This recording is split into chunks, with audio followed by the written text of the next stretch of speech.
Hello dear student, welcome to networking. आज हम discussion करेंगे डीएनएस के बारे में कि डीएनएस होता क्या है।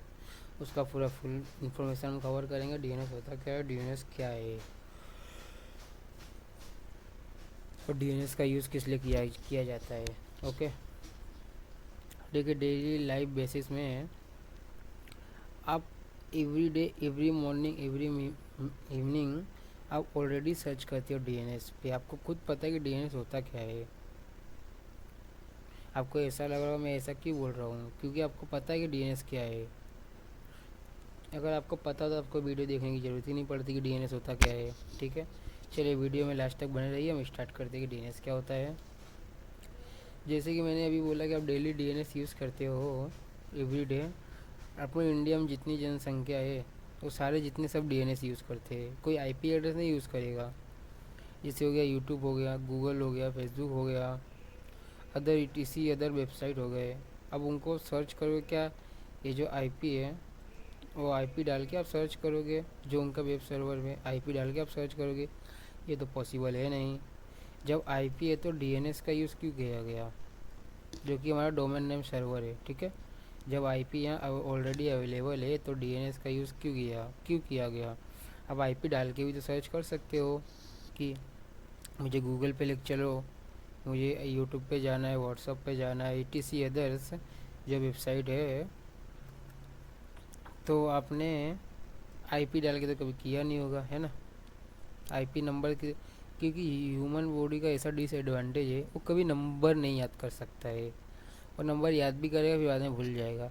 और जो नेम होते हैं जैसे हेलो डॉट कॉम, एच हो गया हमारा हेलो डॉट कॉम, जो हमारा हेलो होता है, अगर मैं आपको ये 3 साल बाद या 10 साल 50 साल बाद भी पूछूँ आपको ये याद रहेगा। अभी मैं यही पूछूँ आपसे 50 साल बाद कि हेलो डॉट कॉम का जो आईपी एड्रेस, वो आईपी एड्रेस बताओ ना आप मुझको, तो आपको याद नहीं होगा। क्योंकि माइंड क्या होता है, नंबरिंग को छोड़ के ये अपना जो नेम होता है उस पर फोकस ज़्यादा करता है, नेम। और लेकिन हमारा जो कंप्यूटर मशीन एंड डिवाइस है वो हमारा नंबर याद करता है, ये हमारा डोमेन नहीं याद करता है। समझे। अब कुछ भी अगर हेलो डॉट कॉम भी आप लिखोगे ना तो हमारा जाएगा, नंबर जाएगा 192.168.0.1। ये हमारा नंबर कंप्यूटर से लिसनिंग है, बात करेगा। ओके, सर्वर से कंप्यूटर क्या बात करेगा, मुझे ये आईपी भेजा है, ये आईपी का जो डेटा है मुझे मेरे यूज़र के पास चाहिए। और यूज़र क्या करता है हमारा, वो सेंड करता है हमारा नेम, कि हमें नेम के थ्रू डेटा चाहिए। समझे।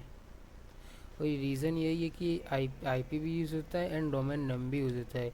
डोमेन नेम हमारा ह्यूमन के हिसाब से किया गया डीएनएस हमारा, जो भी डोमेन नंबर। आईपी क्या, हमारे मशीन क्या होते हैं, नंबरिंग बाइनरी नंबर समझते हैं, नंबर समझते हैं। वो नेम आप एबीसीडी बोल दो तो नहीं समझेंगे वो नंबर से, नंबर समझेंगे। ह्यूमन हमारा क्या होता है, नेम समझते हैं।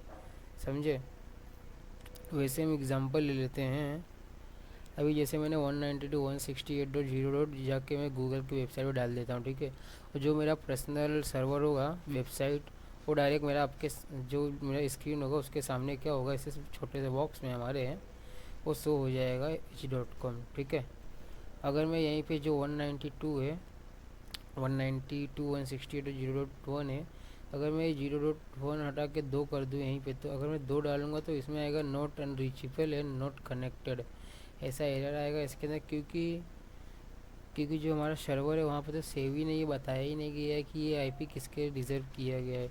वैसे ही हमारा जो गूगल, यूट्यूब एंड फेसबुक हो गए, इन सब के जो डेटा में जो एक्सेस कर पाते हैं, जो सर्वाइव कर पाते हैं ना इंटरनेट पे, जो हम कभी वीडियो देखने का मन किया, कभी इंस्टाग्राम चलाने का मन किया, कभी फेसबुक सर्वाइव करने का मन किया, वो सब के इनके लाखों में सर्वर है। ऑलरेडी फेसबुक के 70,000 सर्वर हैं इन वर्ल्ड में। समझे। उनके सर्वर्स बहुत है, क्योंकि एक सर्वर से वो एक्सेस नहीं कर सकते हैं। समझे। वैसे ही आप यहाँ, ऐसे हमारे इंडिया में भी बहुत सारे सर्वर, इंडिया के अलग है एंड यूएस के अलग है, सब अलग अलग सर्वर, सब कंट्रीज में उनके सर्वर क्या है लगाए गए हैं, जिससे कि आप सर्वाइव सॉरी जिससे कि आप सर्वाइव कर सकते हैं। समझे। बहुत इजी हो गया इंटरनेट अभी यूज़ करना। तो नहीं तो नंबरिंग अगर होता तो आप यूज़ ही नहीं कर सकते, ना कोई यूज़ कर सकता। कोई बंदा जैसे कुछ आता है ना, जैसे इंग्लिश ही ना आता हो किसी को, उसको आप दे दो ये नंबरिंग यूज़ करने का, यूज़ कर पाएगा, नहीं यूज़ कर पाएगा। उसको ऑलरेडी नेम याद रहेगा, हिंदी में भी लिखे तो भी हमारा जो होगा ट्रांसलेट करके इंग्लिश से जाएगा, अपना जो मशीन होता है वो नंबर के थ्रू ट्रांसलेट करके डेटा ट्रांसफ़र कर सकता है, समझे, जिससे कि हमारा डेटा क्या शो होता है। ओके, देन ये काम कैसे करते हैं, जैसे रूट सर्वर हो गया, बहुत सारे अलग अलग इनके डीएनएस हो गए, ये सब के बारे में आपको जानकारी नेक्स्ट वीडियो में मिलेगा, तो बने रहिए, लाइक और सब्सक्राइब कर लीजिए। नेक्स्ट वीडियो में मिलते हैं इन सब के जो टॉपिक है इनके फुल इन्फॉर्मेशन के साथ, ठीक है, चलिए, थैंक यू।